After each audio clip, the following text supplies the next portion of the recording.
And how can we connect with our higher self? Okay, well, a technique that I've worked on over the last year, first it happened spontaneously. When I do my energy center clearing, I would clear people out, I'd fill them with positive, higher vibrational energy, I'd keep raising their vibration, and as I raised it, I would pull off any discordant energies. Now it could be emotions, mental trash, thoughts you keep thinking that are not helping you anymore, and I would keep raising the person up. And so I did this with one person who was an advanced student in a sense, because she's already clairvoyant. And so I was clearing around, and just at the end when I'm bringing her to as high a place as I could, I noticed it seemed like there was a luminous field above her. And I asked her, because she's clairvoyant, I said, like, do you see this? She said, yes, I see it. I said, what is it? And she paused and then just said, self. And I said, great, that's your higher self. Let's invite her in. So we invited her in, and it's been with her ever since. And I was kind of monitoring her, and she was a little bit of my guinea pig because it hadn't happened before, where I would ask her how things were, and I would see her embody that higher self more and more over time. And this is a very short time, this is just a matter of a couple of weeks.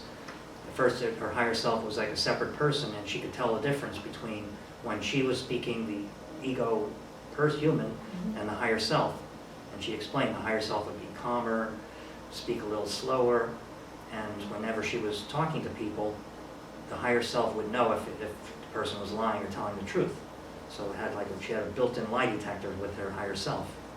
Then later, her higher self became more merged with her, and her famous line to me was, you know what I realize now is that Cindy doesn't really exist.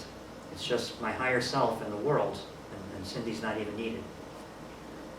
For some of us who are new to this, how do we distinguish between the voice of higher self and voice of ego? Sometimes it's really hard to tell the difference. The main thing is, well, like in the scriptures in the New Testament, when Jesus says, you will know them by their fruit, that applies here. If the voice you're hearing is empowering, don't listen to that person, or don't listen to this other advisor, you're the best. That's the ego again. The higher self would encourage you to listen, but then you have to form your own opinion. So that's a little bit more subtle, that distinction. But that's it. If it's empowering, higher self, fear-based, ego.